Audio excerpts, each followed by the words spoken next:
All right, let's jump right into this explainer.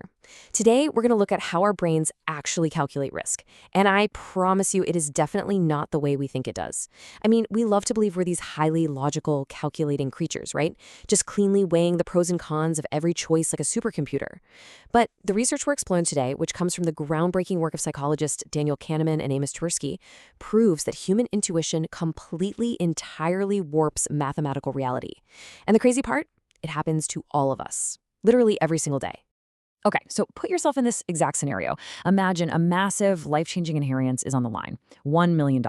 You've got a 95% chance to win in court tomorrow. Your lawyer's telling you it's basically a slam dunk. But, there's that tiny, lingering sliver of doubt. Suddenly, a risk adjustment company knocks on your door and offers you $910,000 right now in cash to buy your case outright. You can walk away today, cash in hand, zero courtroom drama. So what do? Do you take it?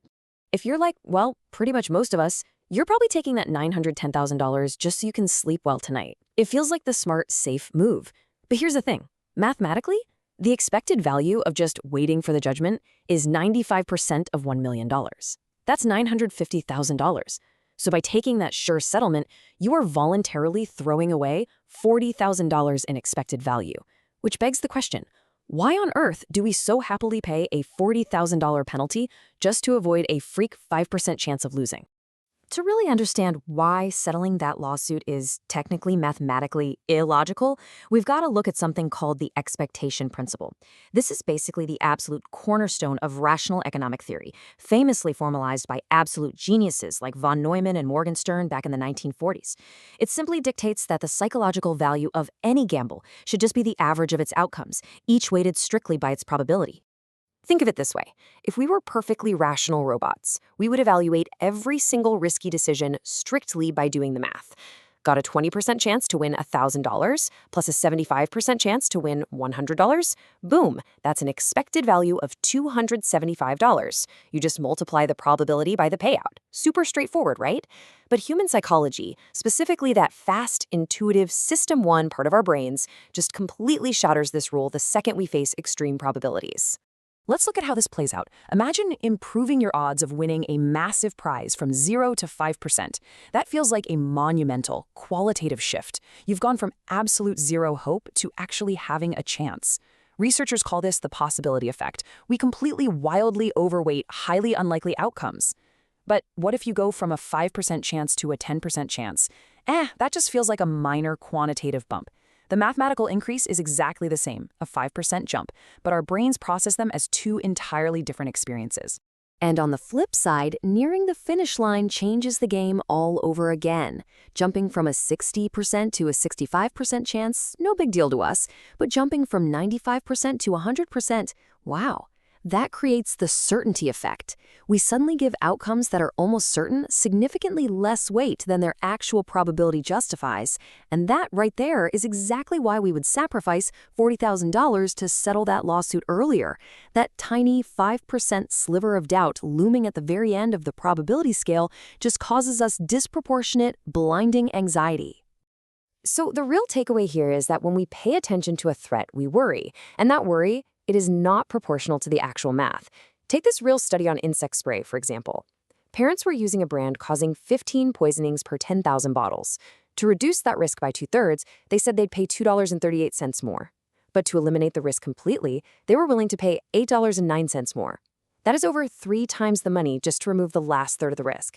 It proves we will pay massive, irrational premiums purely for peace of mind. Now, you might be sitting there thinking, okay, well, maybe regular folks fall for this, but surely the experts don't, right? Actually, scratch that. They totally do. This irrationality is so deeply baked into our minds that back in 1952, Maurice Allais dropped an absolute bombshell on a room full of renowned economists in Paris.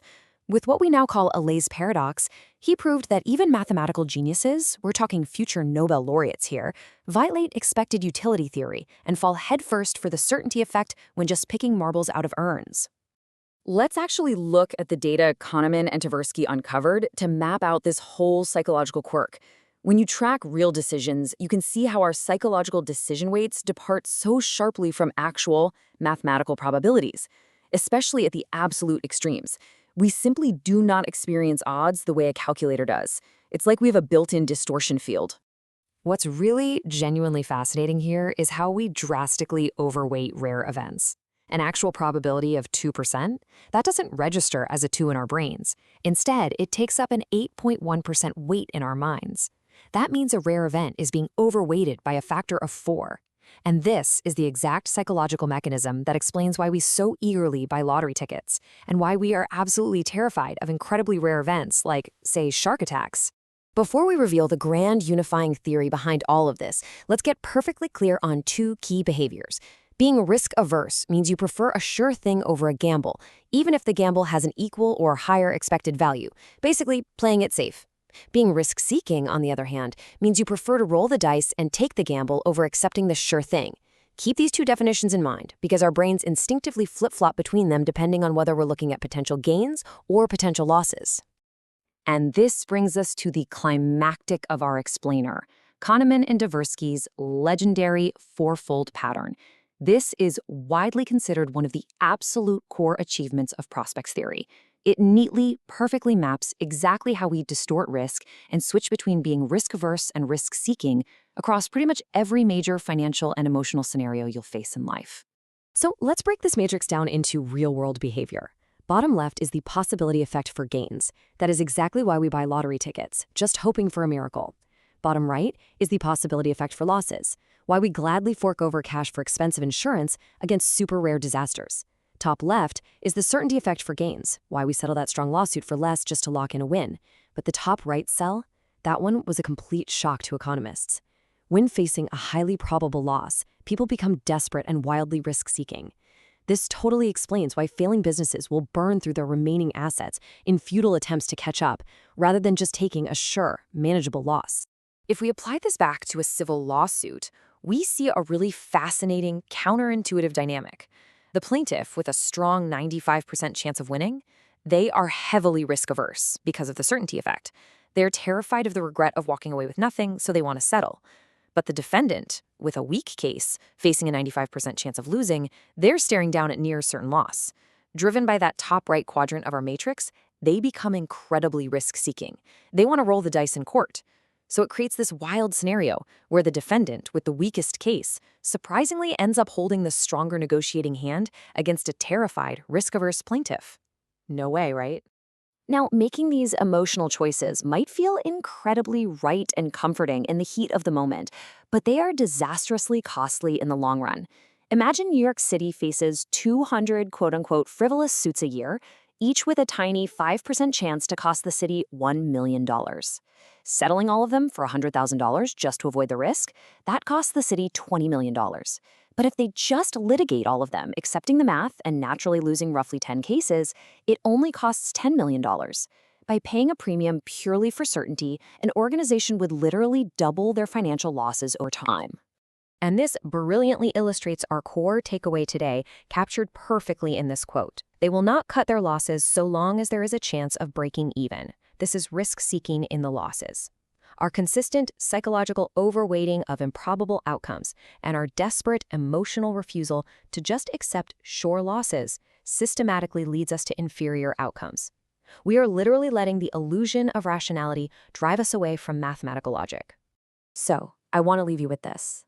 As you go about your week and face big decisions, ask yourself, where in your own life are you paying a massive premium just for the illusion of certainty? Are your choices truly based on the actual mathematical odds, or are you just another captive to the fourfold pattern? Thanks so much for exploring the mechanics of the mind with us on this explainer. Until next time, stay curious, and hey, try to let the math do the talking.